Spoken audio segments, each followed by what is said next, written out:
Hey, what's up, everybody? It's your boy, Darrell Owens. We are here for episode 179 of 101 here on the Legacy Maker Sports Network, and of course, airing on the amazing Bowie TV. It is year 5 of the Power Rankings. Very excited for another season of Power Rankings. And if Power Rankings are here, that can only mean one thing.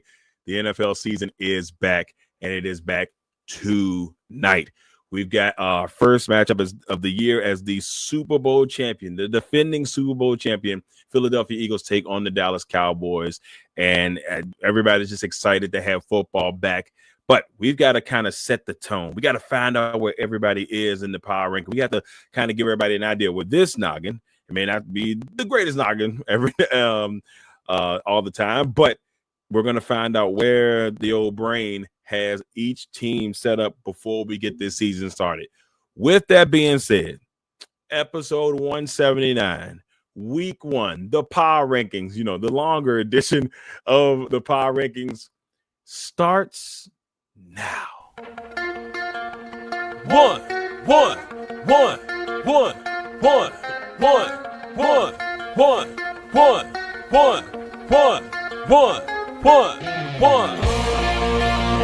Welcome to the 101. When it comes to ratings, man, we number one. I get the truth, then I give them the scoop. If anybody got a question, I give them the proof. Welcome to the 101. When it comes to ratings, man, we number one. I get the truth, then I give them the scoop. If anybody got a question, I give them the proof. Welcome to 101 at Legacy Maker Sports Network.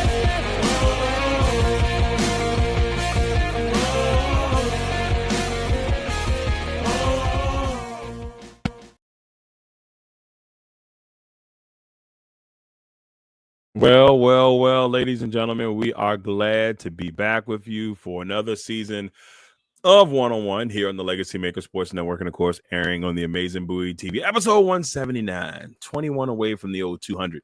Now, we've been doing this now we started in 2020 where we started 101 itself, and we had a chance to, kind of start this new thing, and now it's, for me, a very special project. But we're in year five of doing the power rankings. So we come to you each week all the way up until the Super Bowl, and we give you power rankings, and we make sure that we kind of give you everything you need.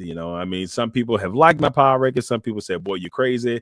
And you know what? It could be a little bit of both. I could be a little crazy, may not know what I'm talking about, but I'm still going to give you all of my vision as we head into the NFL season. Your boy is getting ready for another great year with Bowie Television.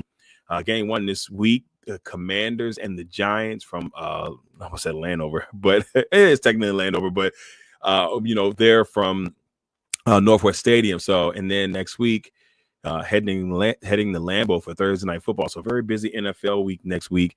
But at least in week 2, I'll get to kind of sit back and get to have a Red Zone Sunday in the mix as well. But that's enough talking about me. We got to get into these power rankings. Before we get deep into the power rankings, we got to see how your boy did last year. Well, last season in the predictions, I went 171 and 101. So each year for the last couple of years, your boy has gotten just a little bit better in picking these games. And there'll be times I'm like, boy, you don't know what you talk about. But there have been times where I was hitting on all cylinders and, going 171 and 101. 101, your boy's going to try to get to 180 this year. We're going to see if I can make it happen, but we shall see. That'll be the interesting part. Now, we're going to start it off, of course, with these power rankings and kind of setting the tone where everybody's at. Then, of course, when we hit the finale, we're going to give you our NFL predictions, for all the divisions. And then I got to do segment this year. Not doing the top 5 guys who could, break out this year. This year, I'm doing top 5 teams that could surprise, could shock you a little bit, could make you think and be like, whoa, wait a minute. Now, I'm not saying these teams are making the playoffs, but there's a strong chance if we want to see a team, go from where the bottom or had a rough year the year before and surprise people this year. I got 5 teams that could surprise even me because I didn't pick them to go that high. And so we will see how all of that kind of unveils. Of course, my Super Bowl pick MVP to, where I got the MVP starting to get the season, and then my winners for week 1, and of course tonight's matchup with the Eagles and the Cowboys. You got to get that Thursday night record better than last year. Was 11-7, and I gotta kill it. One year I was cooking them, but I gotta get back to cooking them. So now, with that being said, it is time for the bottom.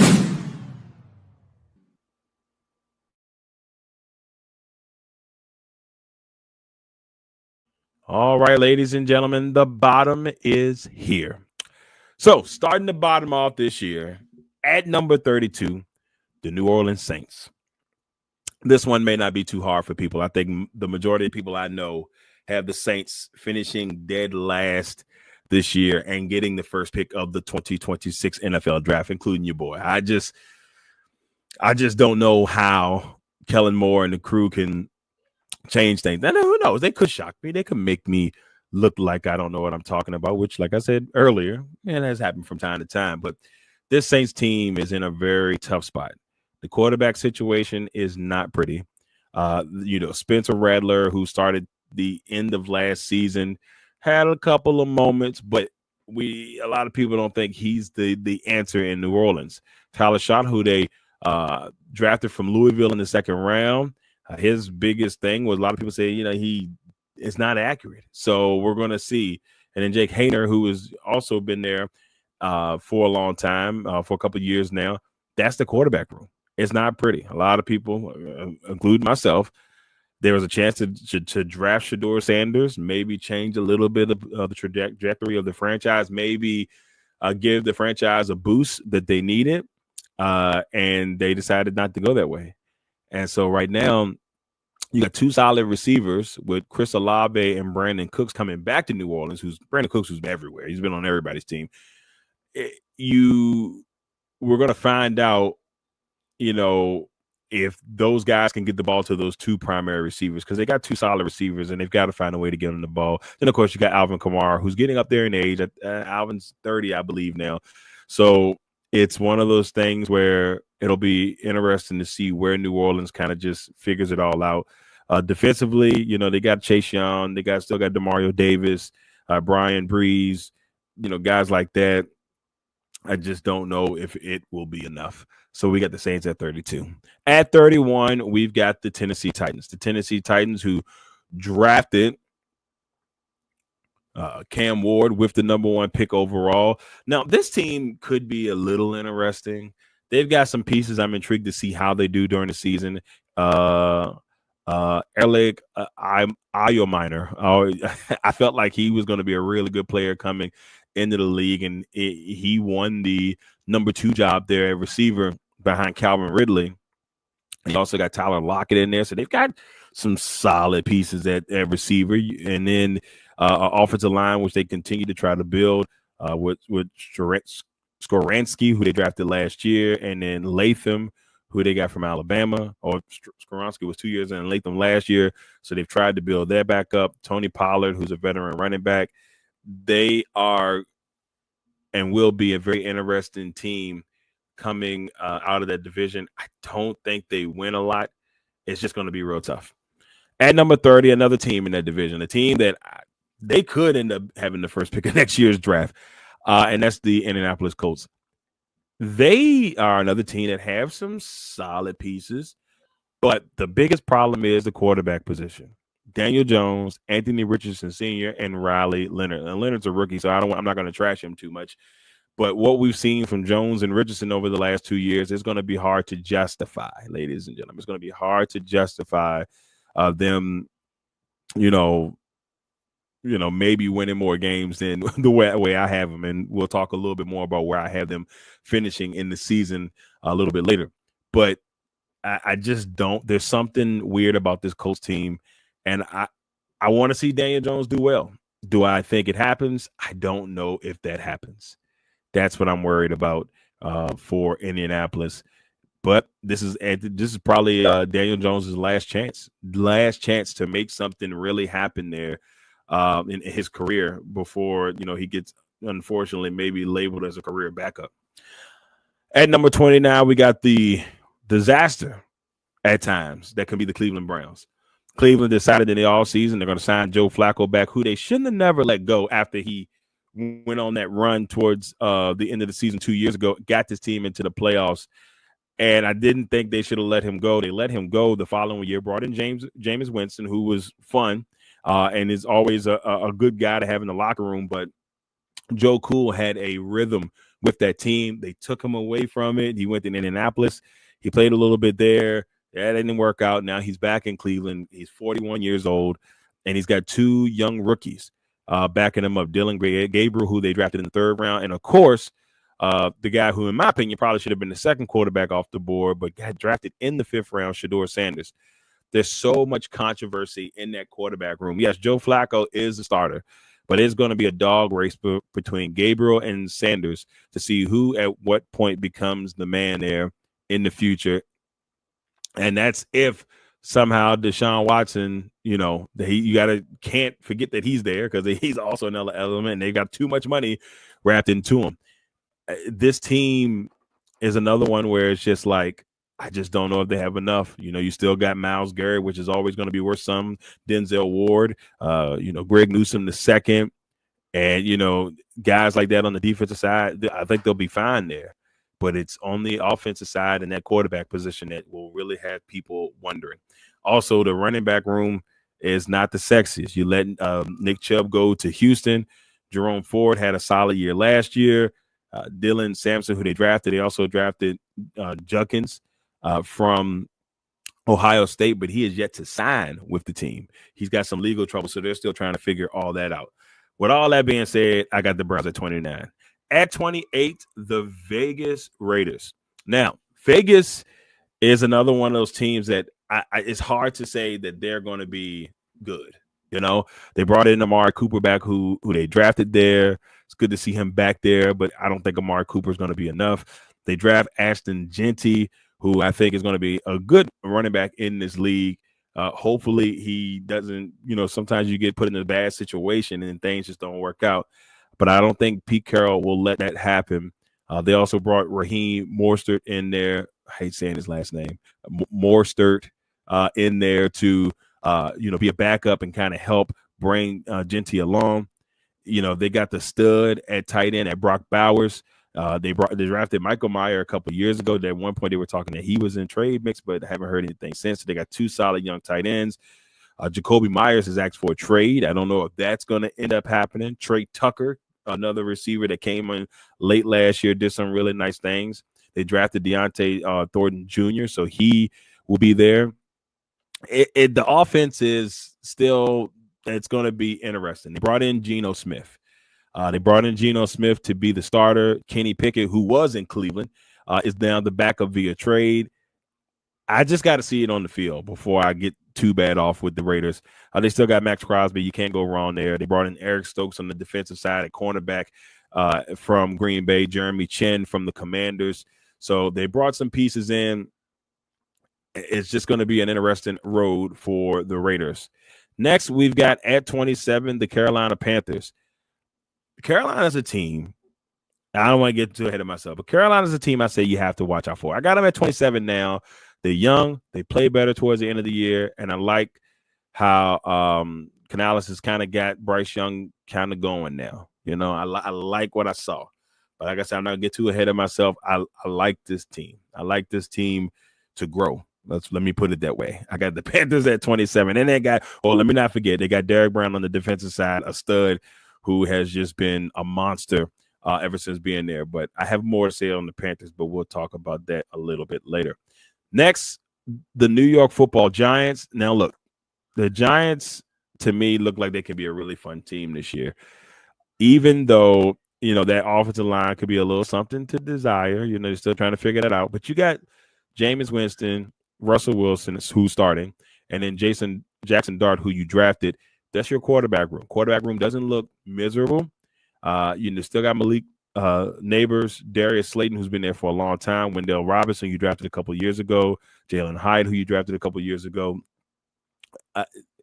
I'm not sure what that offense is going to look like, but I don't think it's going to be as bad as some people, think.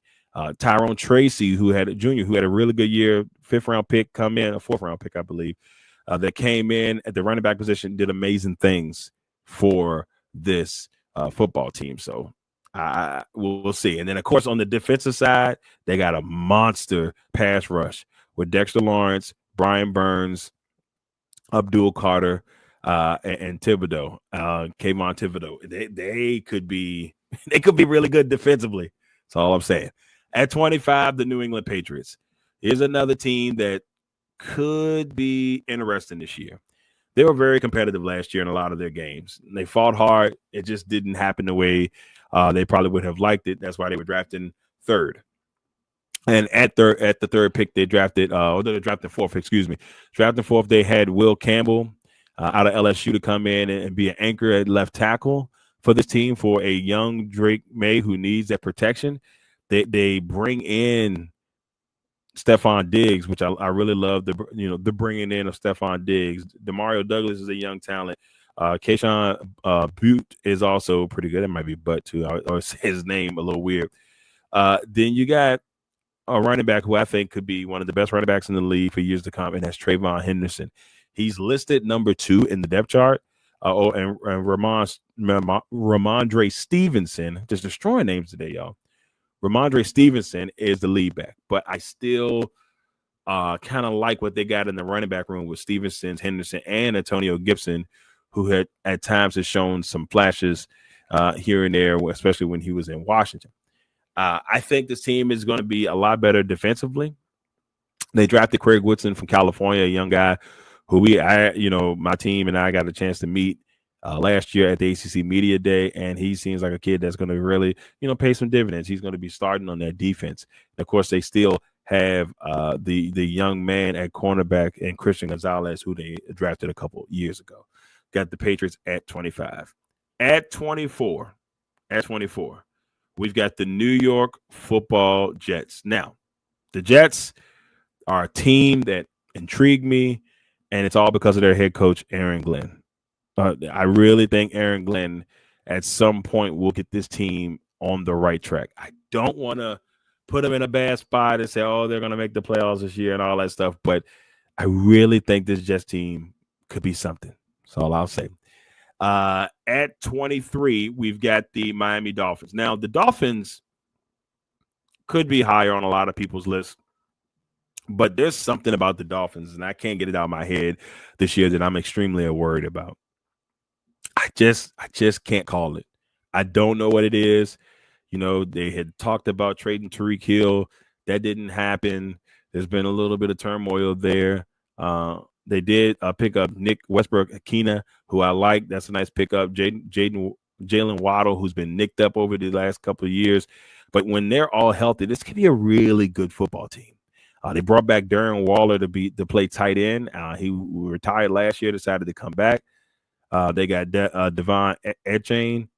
I always say his name. Another person I said his name wrong. He will be the lead back. They've got pieces. And, of course, they've got Tua. And they've got pieces that I really feel like that could get things rolling. But I just can't put my finger on it. There's something about this team that I just don't like for this season. But I guess we shall see. At 22, the Jacksonville Jaguars. Jacksonville is a team that I think potentially could be on the way back up. Their new head coach, with Coach Cohen, Liam Cohen. I like him as an offensive coordinator. Sometimes moving from offensive or defensive coordinator to the head coaching role doesn't work out for a lot of people. I got this feeling that it could work out for him. I got Jacksonville at 22. At 21, the San Francisco 49ers. Now, there's going to be a lot of San Francisco fans that are mad with your boy, and that's okay. This San Francisco team reminds me of the Dolphins a lot. I don't know what we're going to get from this team. You sign Brock Purdy, and Purdy is there. Which is a good thing. You guys have him locked in. He's taking his team to the Super Bowl. You got a guy there. We'll see what happens there. You still got George Kittle, but he's getting up there in age. Christian McCaffrey, also really good when healthy. We saw the year he had 2 years ago. Last year, not so much. When he's healthy, dangerous. You still got Trent Williams, who is going to be a future Hall of Famer, first ballot Hall of Famer at that. Easy stuff. Then it gets a little bit skeptical at the receiver position. Ricky Purcell, who got hurt last year, via getting shot. And so his rookie season was kind of slowed. Juwan Jennings at times, who looked really good, came in and did some really good things. Marquez Valdez-Scantling, he's been tossed around the league a little bit. Sky Moore, who they drafted or who they got via trade from Kansas City. And then, of course, you got Brandon Ayuk, who's still out with ACL injury. And so San Francisco, to me, is interesting. I put them at the top at the bottom only because I don't want to disrespect this team completely. They still have a solid defense, and I still think the defense will be good. But I just don't know. They bring in Brian Robinson at running back to back up McCaffrey, but Robinson has had injury issues himself. There is just something about San Francisco and Miami that I can't put my finger on that I'm a little bit worried about this year. All right, so here it is. The first bottom of the year. Saints, Titans, Colts, Browns, Raiders, Panthers, Giants, Patriots, Jets, Dolphins, Jaguars, and the San Francisco 49ers. Yep, there's the bottom. And I know people are not going to be thrilled about Darrell. What are you doing at the bottom this year? Like, look, there's a lot of teams in the bottom. A few teams at the bottom, I think, could have really good seasons. And I guess I'll get into that a little bit later. Or at least have a season where they can do some good stuff throughout the year, especially in their development and their growth. But there's just something about the Dolphins and the 49ers, and I can't put my finger on it. But I'm not 100% like, yeah, they got this. They're going to be – I just can't put my finger on it. But there it is, the bottom. Now, let's go to the outside looking in for the first time this season.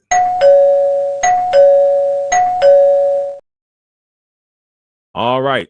It is time for the outside looking in. Let's see how it looks. Starting off at number 20, the Arizona Cardinals. Now, my guy Rob Johnson here on the Legacy Maker Sports Network. Rob says the Arizona Cardinals are going to the Super Bowl. I will not go that far with it. Rob will give you a team each year. Give you a team each year to kind of just be like, what? This year, the Arizona Cardinals are his what team that he has going to the Super Bowl. They drafted Marvin Harrison last year, a guy who I'm still kind of waiting to see what that will be with him and Kyler Murray together. He had a solid rookie season, but I think there could be more on the horizon. Let's see what they can get out of it. James Conner, who's been an absolute stud in Arizona since leaving Pittsburgh, is the man. I'm a big fan of James Conner. I've drafted him on a multitude of occasions on fantasies. He's a touchdown machine. He comes through in the clutch. I like that. I like what he's got going on. And of course, they got Trey McBride, who they signed in the offseason, who's one of the top 5 tight ends in the NFL. So offensively, they got pieces. And so it will be interesting to see how it all is put together. Then on the defensive side, they bring back another future Hall of Famer, Calais Campbell, to be there to help guide this defense. They signed Josh Sweat from the Philadelphia Eagles, Super Bowl champion Philadelphia Eagles, to come out there and bring some pressure at the linebacker position. And then you got Budda Baker, who is Budda Baker. But this team still is one of those teams I'm just like, we'll see what it's all about. At number 19, the Chicago Bears. Now, the Chicago Bears are a team to me on paper. They improved greatly in the offseason. I mean, when I mean greatly, they improved greatly in the offseason. And they brought in Alamale Zaccheaus. Oh, God. Alamane, don't beat me up, brother. They brought in Zaccheaus from Washington to be the slot guy, to go with Moore and Ndunze, no more Keenan Allen. So you got a solid receiving core there. They drafted Luther Burden. So you got 4 guys kind of seeing where that's going to go. They rebuilt their offensive line. They brought in Joe Thuney to help come in and be a veteran presence on the line. They got Jonah Jackson from the Rams. They still have their draft pick, Darnell Wright, and then, of course, Braxton Jones, who will be the left tackle. So they have solid pieces. Of course, you got Caleb Williams, who was the number 1 pick overall last year, and he's got a huge chip on his shoulder because of the work we saw from Jaden Daniels last year. And so with new head coach Ben Johnson, and they're trying some new things there. We're going to see what this team is all about. They still have DeAndre Swift at running back, and then you'll see their first-round draft pick, Colston Loveland, along with Cole Kmet. And so I think they got a nice two-headed monster at tight end, and we know that Ben Johnson loves to use his tight ends. Now, defensively, Grady Jarrett, Montez Sweat, TJ Edwards, Tremaine Edmonds, Jalen Johnson, Kyler Gordon. I mean, this on paper, Kevin Byard, just on paper, nasty. This team has a chance to be good. Like, they can be good, but can Ben Johnson turn it all the way around? Bears at 19. At 18, the Dallas Cowboys. Whew! The Dallas Cowboys have been taking some heat this offseason, and it's all because of a trade. The Cowboys traded Michael Parsons to the Green Bay Packers in exchange for Kenny Clark. Love you, Kenny. And 2 first-round picks for the next 2 seasons. So that'll give the Cowboys 4 first-round picks in the next 2 NFL drafts in 26 and 27. Now, with all that being said, there's a lot of fans that are heated because of the Michael Parsons situation. It's a bad deal, ladies and gentlemen. Bad deal for a lot of Cowboys fans out there.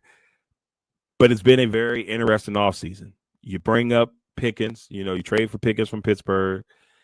You bring in Javonte Williams, that running back, along with Miles Sanders to be your 1-2 punch there. Dak Prescott is healthy. He's back. They signed Jake Ferguson to a long-term deal.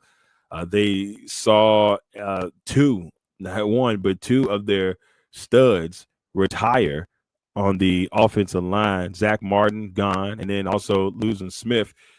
So it's just really tough. But they drafted some pieces on the offensive line. They drafted Tyler Booker this year. They got Tyler Smith, Tyler Guyton, all the guys that they've drafted. And so we'll see if that line can hold things up tonight as they try to knock off the Super Bowl champions and give people something to talk about. They signed CeeDee Lamb long term. They've got Jalen Tolbert, who's also at the receiver core. Cavante Turpin, who's a monster in the kick return front. I want to say this about Dallas. I know Dallas is, in a lot of people's eyes, not going to be good this year. Heck, when you see where I got them, like finishing, same thing. But this is also a team that you can't look past for me, one big reason. And it's because they got a third place schedule this year. But on top of that, I think a lot of people won't be looking for them to win this year. And I don't know if you can really surprise people if you're the Dallas Cowboys, because you usually get everybody's best shot. But I think Dallas, I'm not going to just put them away and say, oh, they're just not going to be good, or they can't win the division, or well, I'm not going to give them the division. But I just say this as for Cowboys fans. Don't think that they can't make noise, because I think they can. But we'll see. Defensively, I love the fact that they brought Dante Fowler Jr., who had a really good year in Washington last year. I was hoping for the big payday, in Washington, but comes back to Dallas.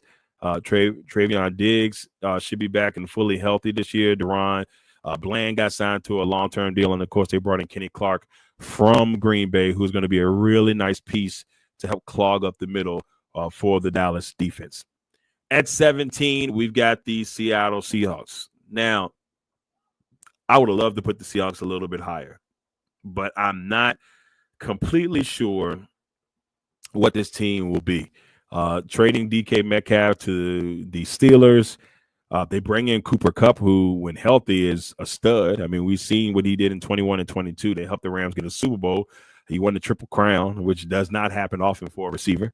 He was amazing, and I don't know if we can ever get that Cooper Kupp back, but he's playing in his home state. And so we'll see what that brings. They signed Sam Darnold after the trading, Geno Smith. And they signed Sam Darnold to a long-term deal to see if he can be the guy and he can replicate what he did in Minnesota last year. They drafted Jalen Milroe, who will be the third quarterback on this team, but maybe a guy that if Sam doesn't work out, they look in the future as being their starter down the road. They still have Kenneth Walker III, who's another guy who's been plagued with injuries, and see if he can be the guy they they know he can be. Jackson Smith-Njigba is now the number one receiver on this team. And, I like what Smith-Njigba did last year, and I'm excited to see what he will do this season. So with that being said, I've got the Seahawks at 17. At 16, the Cincinnati Bengals. Now, if the Cincinnati Bengals, ladies and gentlemen, had a really, really, really, really, really, really, really good defense, I would have them a lot higher on this list because offensively, they're going to be all right. Chase, Jamar Chase signed long-term. T. Higgins signed long-term. So you got two guys who are number ones. T. Higgins would be a number one receiver on a lot of teams. He'd be he could be a number one receiver on a lot of teams. Then you bring in a guy who I think this could be his best stop yet. This could be his time to shine if he can eventually get up on the chart here for tight ends, and that's Noah Fant. Noah Fant was drafted high, and it just never materialized to what he wanted to be. I think he has a chance in this offense if at some point things go his way. Mike Gesicki will be the man getting the start there for Joe Burrow and the Cincinnati Bengals on offense. Where the problem kicks in for this team is on defense. This team gave up a lot last year. They were terrible last year. Very terrible. But they did sign back the sack leader from last year, Trey Hendrickson, signed him to a pretty much like a 1 year, $30 million deal. And that gives him for one more year before he becomes a free agent. So they drafted Shamar Stewart. That was a whole mess during the offseason until they finally got him locked in. They got Miles Murphy that they drafted last year. So they've got pieces, but can this defense turn around and be better? This team's ceiling is all predicated on how good this defense can be this year. Can they bounce back? Can they make things happen? We shall see. At 15, the Atlanta Falcons. I'm just going to go ahead and apologize to my man Danny Thompson right now because I know when he sees this, he's going to give me crap. He was like, Darrell, every year you got my boys mid-level. I'm sorry, Danny. I truly am sorry. I just want to apologize to you now. You know you're my guy. But with this Atlanta team, I don't want to put them too high just yet, but I know they've got potential to be a top 10 team all year. Offensively, they're young and talented. Drake London, a solid vet with Darnell Mooney. Kyle Pitts Sr., this is put up or shut up year for that young man. Obviously, Michael Penix, who came in last year and showed off towards the end of the year, showed off some really good talent for this team and showed some things that he's ready to be the starter for this team. Bijan Robinson, who a lot of people see could be the leading rusher in the NFL this year. So offensively, it looks good. We're not going to sit here and just, sugarcoat it. It looks good. And if something does go wrong with Michael Penix, you still have, the $180 million man and Kirk Cousins sitting behind him. Now, where this team improved the most will be on the defensive side. They drafted Jalen Walker from Georgia and James Pierce Jr. from Tennessee that I think will eventually be starters on this team and be mainstays. Maybe not this year, maybe towards the end of this year, maybe into next year. But I think this defense truly improved a lot. You still got Jesse Bates III, A.J. Terrell. This team, another team that, the defense will be very important to see if this team can take that next step. At number 14, the Houston Texans. I just want to say about the Houston Texans that I really like this team. The last couple of years, I think they've done some really good things. Here's the problem for me. Their offensive line takes a huge hit after losing on Laramie Tunsil or trading in Laramie Tunsil to Washington. They still had some decent pieces. They brought in Laken Tomlinson from Seattle. They still had Titus Howard. But other than that, it's still kind of trying to figure out what this team is going to look like up and down. That's going to be very critical. If that offensive line can hold up and those receivers can stay healthy, man, this team could be something special. Something I never thought I'd see. Nick Chubb is the starting running back currently with Damian Pierce behind him. They're waiting for Joe Mixon, who could be out for quite a bit this season. He's not even on the original depth chart because he's on the injured reserve. So we'll see where they kind of land with that. I think defensively with Daniel Hunter, Mario Edwards Jr., led by Will Anderson Jr., and of course Derek Stingley Jr. This defense it probably might be the strong suit on this team. And so we'll see what they can do. Jalen Petrie, I don't want to forget him. I like the Texans, but I still think the Texans to me feel like a team that's this close to being really good. I just don't know when, how, where, and who will be the people to help that become a reality. At 13, the Pittsburgh Steelers. This could be high, too high for Pittsburgh. But I want to give respect to Mike Tomlin. I want to give respect to Aaron Rodgers. A lot of people want to, poop on Aaron Rodgers after, last season. He put up good numbers last year. The team just did not click. The year before he was hurt. This is Aaron Rodgers' last year. And me personally, as a person who's seen Aaron Rodgers play for years and has followed his game closely due to, Packer enthusiasm, I don't want to put nothing past him just yet. And this is his last year. And I don't think he's going to go out. As long as he stays healthy, I think he's going to fight. He's going to fight hard in Pittsburgh. But the Pittsburgh faithful are ready for a winner. They want to make the playoffs. They want to win playoff games. They want to be relevant. Yes, they're relevant every year because they haven't had a losing season since 2008-ish to 2007. So, it'll be interesting to see what Mike Tomlin and the crew can do. That defense is going to be, on paper, beautiful. T.J. Watt, Patrick Queen, Darius Slay coming in from Philly, Joey Porter Jr., who they drafted last year, Juan Thornhill coming over from Cleveland, Jalen Ramsey, who they got via trade for Micah Fitzpatrick on paper. And, of course, let me not forget Cam Hayward. This team is studly. They should be really, really good. They picked up, I believe, but they also picked up Malik Harrison from Baltimore. So he joins his former teammate Patrick Queen in Pittsburgh. So I got him at 13, but then another team I got to see how it looks, and we'll get a chance to see that on Sunday. Next, number 12, the Los Angeles Chargers, aka the San Diego Chargers. This team, made the playoffs last year, the first year under Harbaugh. I got him up high because I like Harbaugh. I think Jim Harbaugh is a great coach, and he finds a way to make things happen. Where it gets a little shaky for me is at the receiving corps. Johnson can't catch the football, but he had quite a few touchdowns last year, but too many drops. That's got to get fixed. Keenan Allen is a guy coming back to this team, went to 1 year in Chicago. Now he's back, who will bring a veteran presence there and give Justin Herbert some comfort to go along with Lab McClunky, who had a really good year last year. So I still have some questions, though. I want to see what that looks like overall. They draft Amarian Hampton from UNC. He's the league back. Najee Harris, who was in Pittsburgh last year, had a little incident, it was an eye incident over the offseason. So he's just recovering from that. So that could give him a really nice 1-2 punch. But we'll see. They did lose Joey Bosa, who's now in Buffalo. So I'm just waiting to see what this Chargers team will look like. Last, and at the top of the outside looking in, I've got the Green Bay Packers. The Green Bay Packers, once again, the youngest team in football. A lot of young talent, but who's going to step up? Who are going to be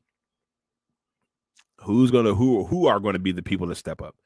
The Packers made a huge trading for Micah Parsons to bring some more fear to that defense. They trade Kenny Clark, who has been there in Green Bay for 9 years, and now he is a Dallas Cowboy. But you have a Micah Parsons. You got a Rashawn Gary, who could have – this is a really good chance for the Packers team to just cause mayhem. Quay Walker, who's been one of the best tacklers in the league, he'll be interesting. Edrin Cooper, who they drafted last year, a guy who really came into his own at middle linebacker last year. Xavier McKinney, who was top 2 in the league in interceptions. Javon Bullard, who they drafted. They signed Nate Hobbs and Evan Williams, another guy who came in and did some really good stuff for the Packers in the secondary last year. this team can be as good as they want to be. And just because of the trade of Michael Parsons, we're already hearing Super Bowl. Not so fast. The receivers had to catch the football last year. Had to catch the football this year, I should say. Last year, too many drops. You dropped the ball like a million times last year. You can't do that this year. You cannot do that this year. So if you're the Green Bay Packers, you catch the football, the number 8 offense could be the number 1, number 2 offense this year if done right. Jordan Love has to stay healthy. Josh Jacobs has to stay healthy. The offensive line has to stay healthy. They have one of the best offensive lines in the league. And this is a chance for them to really get things rocking and rolling this year. But I'm just going to hold my breath. The outside looking in, ladies and gentlemen, the Cardinals, the Bears, the Cowboys, the Seahawks, the Bengals, the Falcons, the Texans, Steelers, Chargers, and the Green Bay Packers. Whew. The outside looking in, y'all. Outside looking in, per se. I'm very excited to see because, the outside looking in is always that area of fluctuation of teams that could be really good and, or teams that, could surprise. It's just a lot that could go in that outside looking in. So we'll see. But now, let's head to the top 10.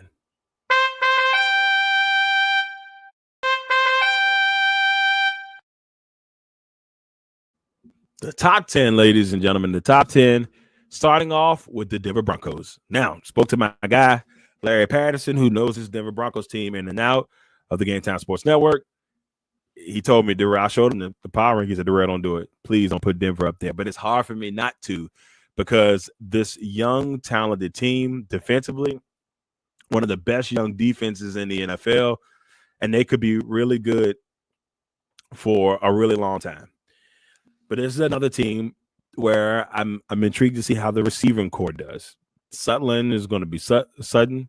Cortland Sutton is going to be him. Marvin Mims Jr. had a solid year last year. They drafted Troy Franklin last year. He's going to have more of a role this year. They bring in Evan Ingram from Jacksonville, who is a former Pro Bowler. J.K. Dobbins comes in to be the lead back. They draft R.J. Harvey. And then, of course, you got the mammoth and the legend, or at least in year one, for Denver, Bo Nix. So this team has potential to be a really good team. They were the 7th seed last year entering the playoffs. We'll see what they can do this year. That young defense led by Nick Bonita is going to be amazing. And, of course, Patrick Surtain, who was in the top 10 this year, and the players voting him as the number 10 player in the NFL. So Denver's got a lot of high expectation, and I can't wait to see what that looks like this season, except for in week 15. At number 9, we got the Minnesota Vikings. Now, the Minnesota Vikings, to me, a lot of people are like, well, are they going to be good without Sam Howell? Sam Howell. Well, he's gone. He's in Philadelphia now. But Sam Darnold. And I just had a really good feeling about J.J. McCarthy. I'm not going to say that he's going to tear the league up on fire because he could. But I really like him in this situation. He's not in a bad spot. They got Justin Jefferson. They traded back for Adam Thielen just a couple of days ago. Their running back room is, to me, really solid with Aaron Jones and Jordan Mason. It's just this team looks like they're ready to rock and roll. T.J. Hawkinson. So J.J. McCarthy comes into a real good situation with tons of weapons around him for a team that went 14-3 last year. Yes, they did lose in the playoffs, but they're going to be a good team. Defensively, they were one of the best defensive teams last year. They were number 1, I believe, for a nice chunk of the year. They bring in Jonathan Allen from Washington to be one of the guys that just cause havoc. They got Javon Hargrave, who they got from San Francisco. They got Evan Pace and Andrew Van Ginkel, like guys like that, Harrison Smith. They brought in Jeff Okuda, who was a former top 3 pick. They've got pieces here. Byron Murphy. I like what they got going on defensively, and anything being coached by Brian Flores has to be a monster. At number 8, the Tampa Bay Buccaneers. I have a lot of high and lofty expectations for the Tampa Bay Buccaneers this year. Last year, I felt Tampa Bay could sneak in and make a nice run in the playoffs. Unfortunately, Washington derailed that early. But this Tampa Bay team, when healthy, could be extremely dangerous. Getting Chris Godwin back healthy. Emeka Egbuka, who they drafted from Ohio State could be just that people are saying he could be a stud of studs. So like he could be the man here in a year or so. Mike Evans, who is looking to make history. If he can get another 1,000-yard season, he passes Jerry Rice for the most consecutive 1,000-yard seasons. He's right there on the cusp. Solid O-line. Baker Mayfield continues to grow and get better. I love the fact that they went and brought Teddy Bridgewater in as a backup. Once Teddy gets really comfortable back in there, he's a really solid backup to have there. And he's got a lot of familiarity with Charlie Strong. And then their defense, Vita Vea, Levante David, who's been there forever, but he's been good forever. Antoine Winfield Jr. I love all of what they got going on there. This is the team you truly have to watch out for in this top 10 that I think can make a lot of noise this year. At number 7, the Washington Commanders. The team that shocked everybody last year, everybody knows who you are now. So you cannot come into this season, oh, man, we ain't got to worry about nothing. No. People know who you are now. You cannot go into this season, willy-nilly, as some people like to say. So it's going to be very interesting if they can kind of figure it all out this year and really continue their winning ways from last season. Jaden Daniels is ready to take a big leap here in year 2.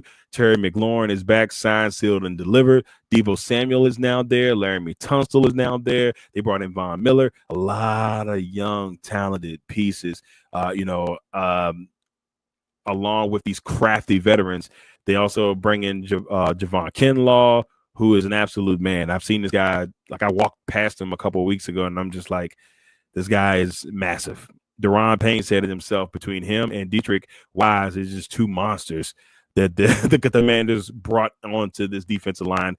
The sky's the limit. That's what I can say about the Washington Commanders. At number 6, the LA Rams. The Rams are another team that, to me, the sky's the limit. And it's all predicated on Matthew Stafford. If he's healthy, they dangerous. You got Devontae Adams there with Puka Nacua. What a 1-2 punch that you got a receiver. I can't even sit here and begin to tell you. A solid, really good offensive line. They signed Kyron Williams to a long-term deal. I love the pieces they have on defense with Jared Verse, Kobe Turner, Cameron Curl, who was a really solid safety in the league for a while now. Quentin Lake, a guy who I had a chance to interview a couple of years ago. I really like this team, man. I really like this team. Watch out for the Rams. At number 5, the Detroit Lions. The Detroit Lions, to me, are going to be just as good, could be just as good as they were last year. This will all depend on the offensive and defensive coordinators, because losing Ben Johnson, losing Aaron Glenn, huge. You'll see John Morton take over the offensive side of things, and Calvin Shepard will take over on the defensive side of things. The Lions, two things. Those two guys have to keep things rolling, and the other thing will have to be, can they stay healthy? This team was nicked up last year. Aiden Hutchinson got hurt. I think Davenport was hurt for a while last year. They had a lot of injuries last year. They cannot afford to have this season. So, you still got David Montgomery and Jamar Gibbs, who are going to do their thing. You still got Amon St. Brown on the offensive side there. Jameson Williams is going to be, is going to continue to grow. They expect big things from him this year. And then you got Jared Goff, who's been to the Super Bowl. He knows how to win. Detroit's going to be Detroit. They're going to be good again this season. At number 4, the Buffalo Bills. The Buffalo Bills, last year, losing in the AFC Championship game. They keep coming close. They have not been able to get over the hump. And with this team, I think they are in great shape. They were able to solve the James Cook situation, getting him signed and locked up for a long time. The receiving core is still kind of growing, so we'll see what that's all about. And then you got Josh Allen. You bring in Joey Bosa from the Chargers. This team's going to be fine. They brought Tre'Davious White back on the defensive side. The biggest thing is, can they get past Kansas City? Can they get over the hump and finally get to the Super Bowl? We shall see. At number 3, the Baltimore Ravens. A lot of people, including myself, think the Baltimore Ravens are the best overall team in the NFL from top to bottom. And I just, they got great depth. They just are a really good football team. Check out my girl, Karita Parks, who for Bowie Television, who is always on top of things there, are the Ravens here for Bowie Television. This team's going to be, they got a chance to be special. DeAndre Hopkins, if they can get him just a little bit back in form. Along with Rashad Bateman and Zay Flowers, this team looks stupid dangerous on the receiving front for the first time in a long time. Derrick Henry is Derrick Henry. They got a really good running back group with him, with Henry, Hill, Mitchell, and Ali. I like their running back room there. They got a solid offensive line with Stanley, Voorhees, Lindenbaum. They drafted Roger Rosengarten last year. I like their offensive line. Their defense is their defense. They drafted Malachi Starks to go along with, All-Pro Kyle Hamilton, who just signed a long-term extension. Jair Alexander coming over from Green Bay. If he's healthy, dangerous. If he's healthy, he just got to stay on the field. Last year for Green Bay, or last 2 seasons, 36 games, he only played 10. So if you can keep him on the field, sky's the limit. Marlon Humphrey, Nnamdi Madubuike. They just got pieces. Roquan Smith, Kyle Van Noy, who had a really good year sacking the quarterback last year. To me, they're the best overall team in the NFL. And you'd be like, well, Darrell, why ain't you got them number one? Y'all know how I do when I do the first power rankings. I always respect the 2 teams that went to the Super Bowl. And that's why I have the Kansas City Chiefs at number 2. And as long as you got as long as you got Patrick Mahomes and Travis Kelce and the crew, and you got Andy Reid on your side, I'll never put anything past the Kansas City Chiefs. I got them at number 2. But at number 1, and probably, if not the second, maybe third best overall team, but they are the defending Super Bowl champion, Philadelphia Eagles. Look, the Eagles are dangerous offensively. I don't have to tell you, Jalen Hurts, Saquon Barkley, A.J. Brown, Devontae Smith, one of the most dangerous offensive lines led by George Malaya. I always say his name wrong, Maleta, so I could have been destroying that. Landon Dickerson, you got Lane Johnson, and they're just good. They're just good defensively. Jordan Davis, Jalen Carter, Nolan Smith, Cooper Jajan, Quinyon Mitchell. This team is going to be amazing. Zach Braun. Then they drafted Jahad Campbell. And so watch out. This is a team, once again, that can go to the Super Bowl and you would not be surprised one bit. All right, everybody. There it is. We are done with our power rankings. Now, we still got a few more minutes because we're going to go ahead and give you my predictions for a couple things this year, playoffs, divisions, MVP, and then give the picks. We're almost there. This is usually the longest episode of the year. So we're going to try to go ahead and get that rocking and rolling now. And there we go. We're back. So let's go ahead and go to the finale.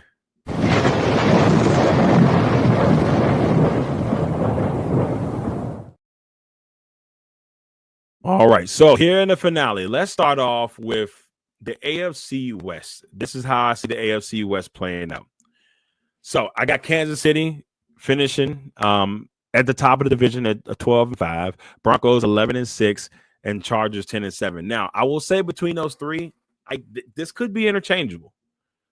I could see any of those 3 teams winning that division this year and not be like, oh, man, I'm surprised by it. No, I could see either of those 3 teams winning it.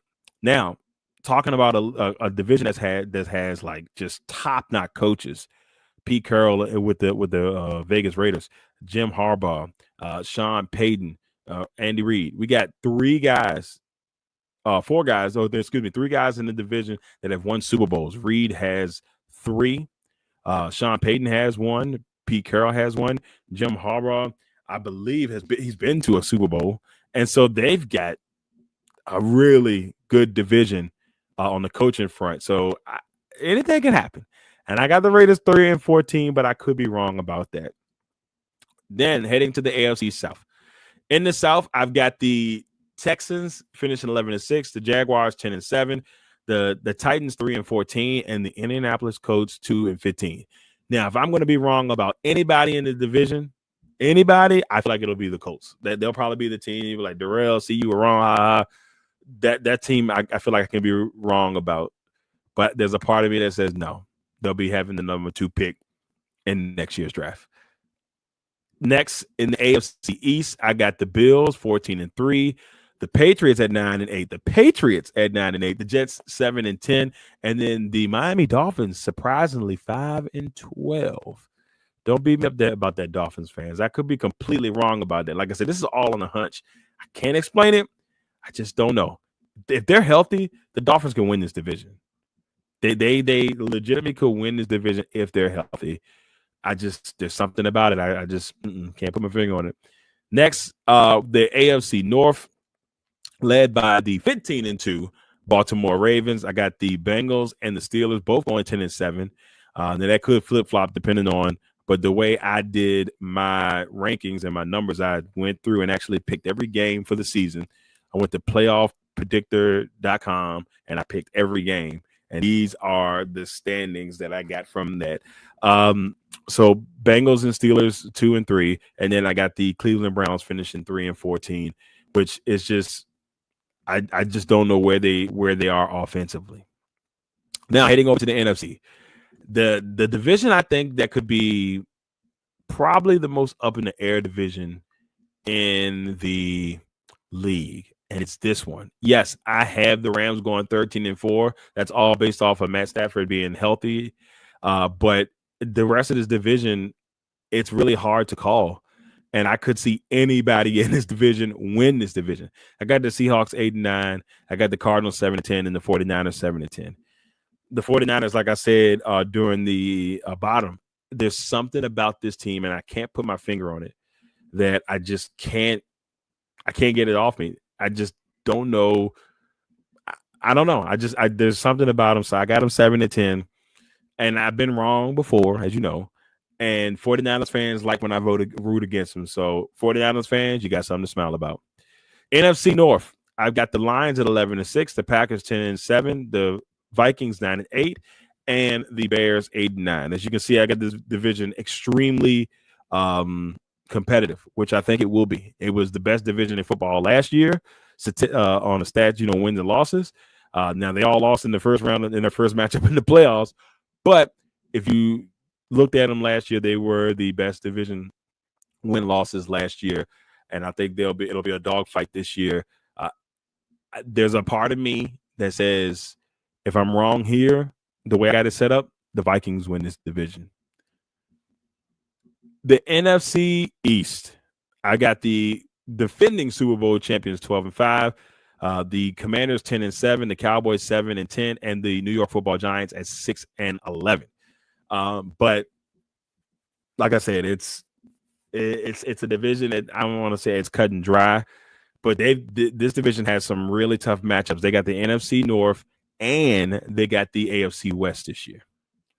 Last division, the Tampa Bay Buccaneers got them going 12-5 with the Falcons 11-6, the Panthers 5-12, and the New Orleans Saints. I was nice enough to give them one win.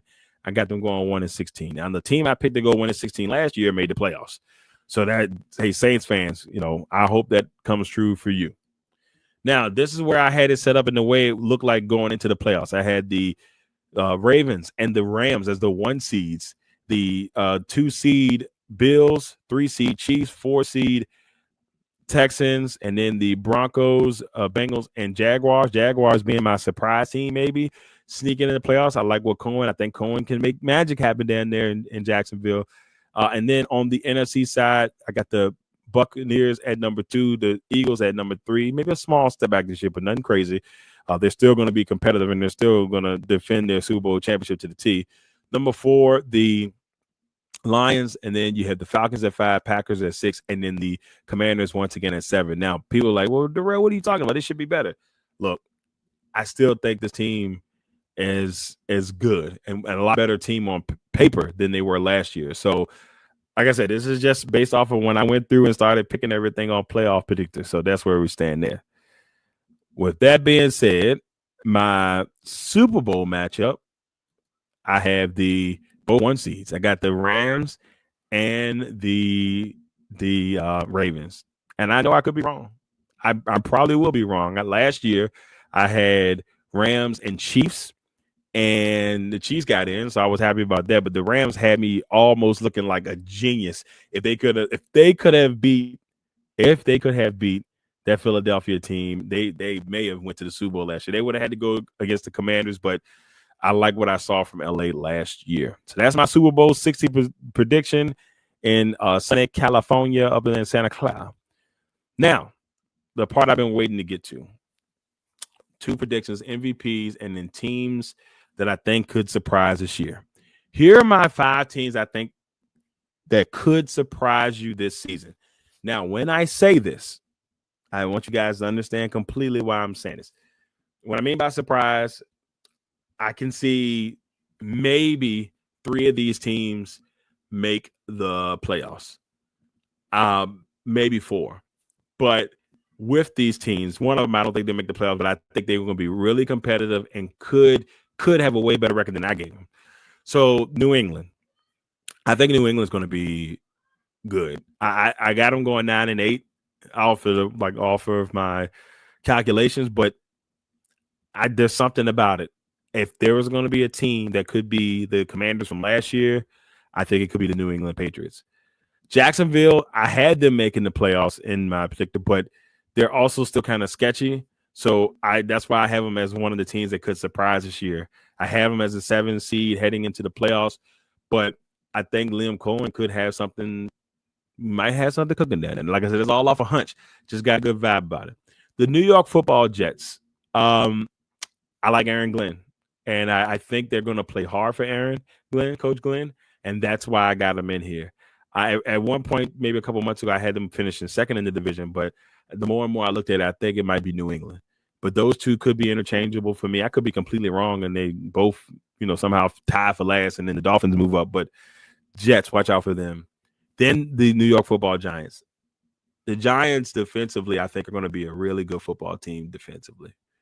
And that could save the day for them if Russ, whoever, if it's Jackson Dart at some point this season, if they can just stay competitive offensively, they could surprise people this year. That's all I'm going to say about that. I'm not going to say they make the Super Bowl or anything like that, but I think they could really give people problems. They're going to make games competitive.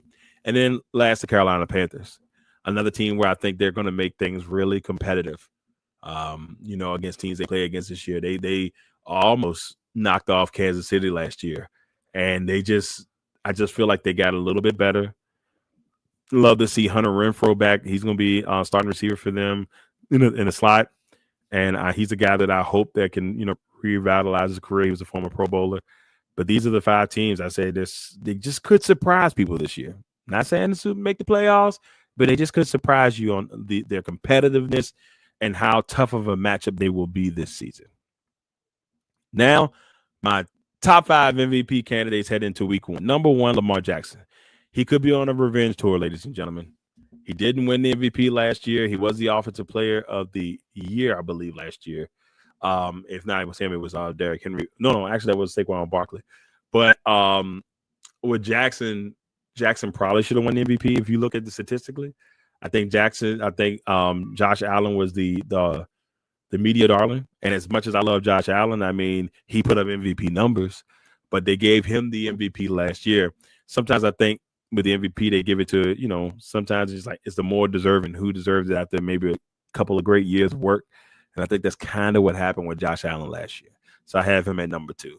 At number 3, Saquon Barkley, the number 1 player voted by the NFL this past off season as the number 1 player in the league. So that's a high honor within itself. Number 4 is probably the surprising one, but Baker Mayfield.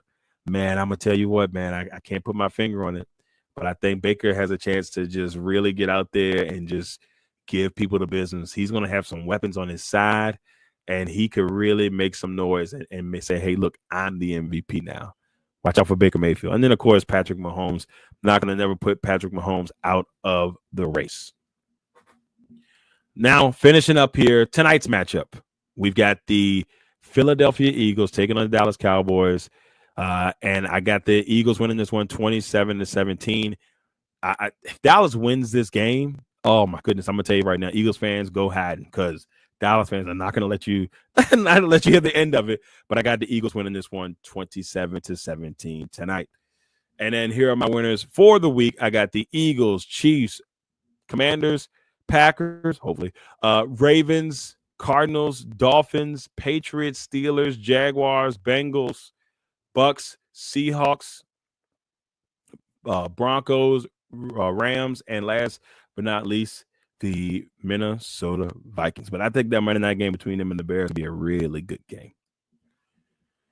All right, everybody, that's it. We are done with 101 episode 179, the longest one that you'll get for the Power Rankings. You know, we got to go through a lot of explaining and me slipping up words and saying people's names wrong. All that stuff has to happen. That's important. But once again, we'd like to thank you all for tuning in for another episode of 101 here on the Legacy Maker Sports Network, and of course, airing on the amazing Bowie Television. And we're excited. We can't wait to bring you, be back next week. Next week, I will probably be recording the episode a little early because I will be in Green Bay at the time of the recording. So I'll probably be recording the night before. So if I slip up a little bit, you'll be like, what you talking about? But it will drop before the game. Now, with that being said, thank you all for tuning in for another episode of 101. We'll see you all next Thursday for episode 180 of 101. Until then, thank you all for tuning in, and I'll see you all next week.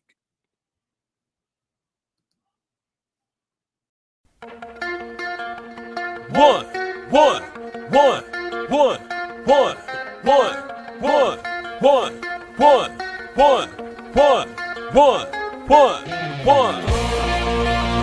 Welcome to the 101. When it comes to ratings, man, we number one. I get the truth, then I give them the scoop.